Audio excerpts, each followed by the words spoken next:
For as long as I can remember, I have had that same childlike feeling of excitement whenever I come into land at this East Indian metropolis. I often wonder whether there'll come a point when I lose this familiar warm feeling.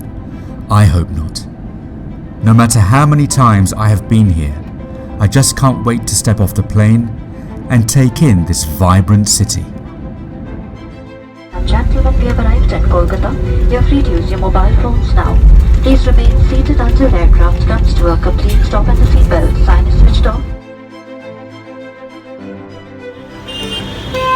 It is hard to believe today that way back in the late 18th century, the French traveller Louis de Grandpré, when he docked into Calcutta, he described it as not only the handsomest town, but one of the finest in the world. I think it's a magnificent city, definitely off the beaten track for sure when travelling to India, but a must do. So, welcome to Calcutta, the place where I was born.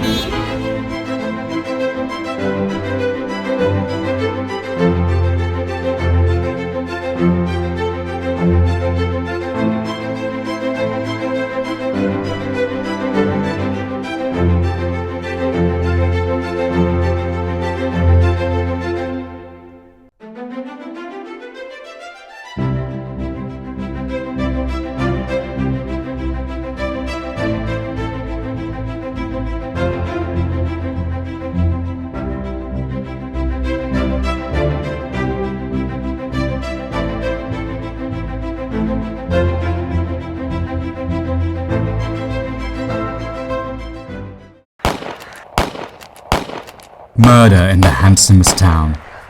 It's Monday, the 8th of December 1930.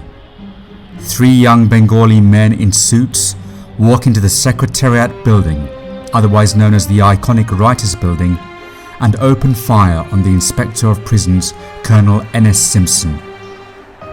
He is well known for his brutal policies on Indian inmates. These 3 men, Badal, Binoy and Dinesh, had been festering a hatred of their British rulers for years. In today's world, they'd be called radicalized terrorists. To the people of the handsomest town, they are martyrs, and their statues can be found in the financial heart of the city, facing the building where it happened.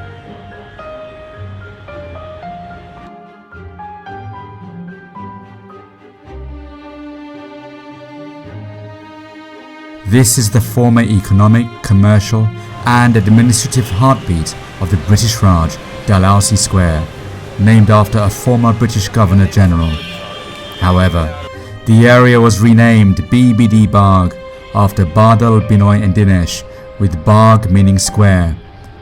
Immediately after the murderous gun siege, 2 of the men took their own lives, while Dinesh was later tried and hanged.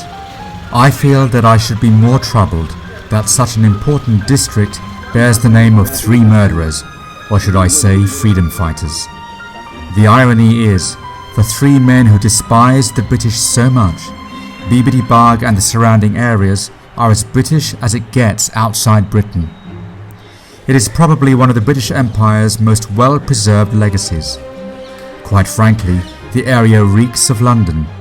Its imposing buildings once upon a time made a statement about a mighty empire, everything the 3 men deplored.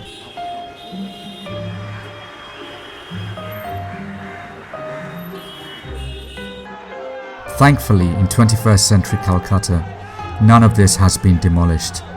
Instead, it continues to remind us of how embedded the British were here, and that today all we have are echoes of a once glorious fallen empire.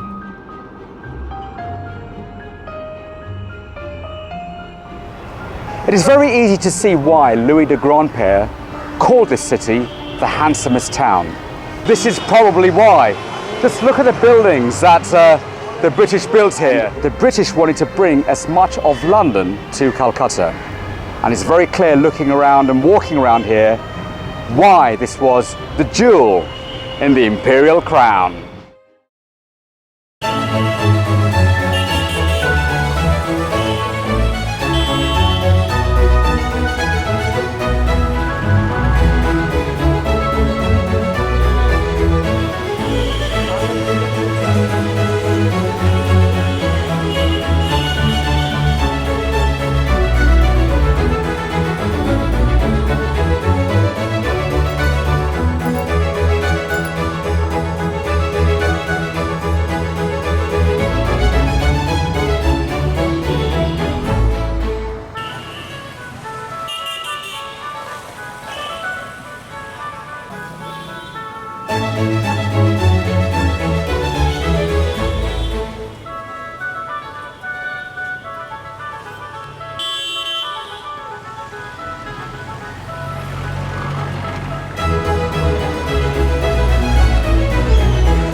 As the British became more comfortable, they began to create exclusive clubs for themselves to mingle. This is the 125-year-old Tollygunge Club, located in the south of the city, and is one of the many elite clubs across Calcutta established by the colonialists. I can just imagine how the British would have used these lavish surroundings, perhaps to remind themselves of England, as Indians served them. The club grounds and building were originally an indigo plantation, laid out in 1781 and owned by the Johnson family, who were amongst the pioneers of the plantation industry in India. The club system was of course ridden with racism, as Indian membership was forbidden. I am so pleased to see Indians today making the most of these old establishments.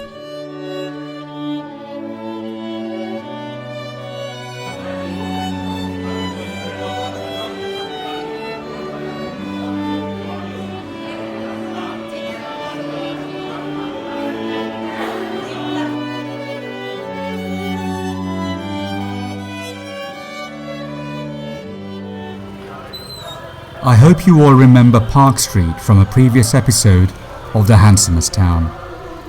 At Christmas time, Park Street puts on a real show. Christmas is something else the British left behind.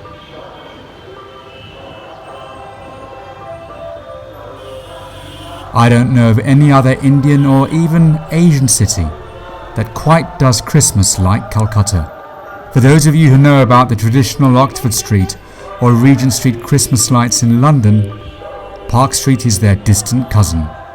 It's very clear that there are aspects of life, whether you like it or not, that are forever linked with the former colonialists. And, like Londoners thousands of miles away, Bengalis of all faiths embrace this special time of year and head to Park Street to enjoy the festive lights and to eat at some of the city's famous old restaurants. You really must try Peter Cat or Mocambo.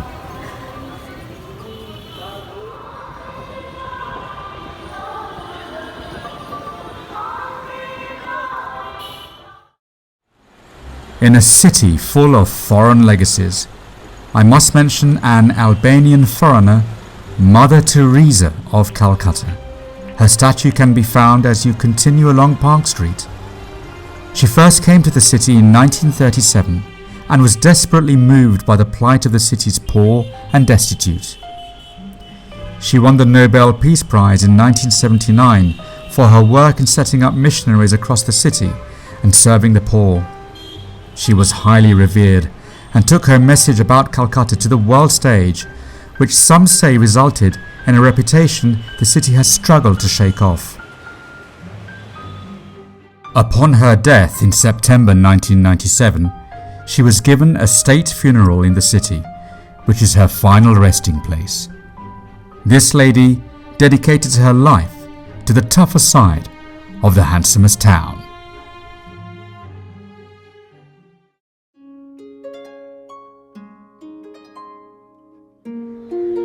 At the end of this party street, and just a stone's throw away from those Christmas lights, and where Mother Teresa's tomb lies, is another kind of legacy, something far more sinister, a legacy of tragic, untimely deaths. South Park Street Cemetery is one of the British Empire's oldest cemeteries, and is the reason why Park Street used to be called Burial Ground Road. Thank God they changed the name. It is widely believed to be haunted, and that's why you wouldn't catch me here after dark. This cemetery, Park Street Cemetery, is about 3/4 of a mile up Park Street, away from the bars, restaurants, clubs, shops. And it tells a story of empire, a story of men, women, children, leaving dreary England, no doubt, coming to the tropics, coming to the seat of empire, the seat of power. They were promised wealth, power, servants, restaurants, men, women, horses, racecourses, frivolity. And they got all of that. They were living the life of imperialists. Life was a blast. But when they least expected it, Calcutta would take it all away. Lurking in the background, cholera, typhoid, malaria, and numerous other tropical diseases.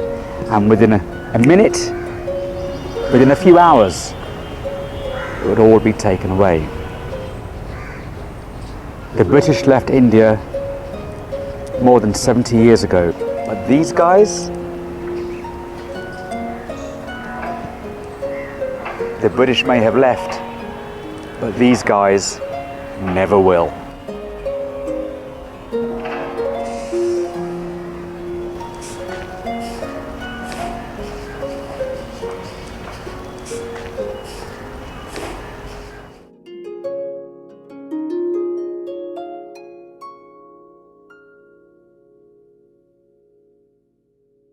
Next time on The Handsomest Town.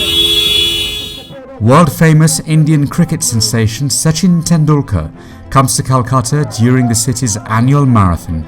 And yes, you're not mistaken, I'm taking part. We do a bit of shopping, and we take a break from the hustle and bustle of the city and head to the Sundarbans in rural West Bengal, about 100 miles away. We take in some breathtaking scenery and an interesting wedding boat party with a dancing woman. Well, that's what we thought at least. It's been great to have you with us in what is our first production from Singapore. Please look out for episode 6 of The Handsomest Town and other programs on the RDG Productions YouTube channel. Stay tuned, subscribe, and thank you for watching The Handsomest Town.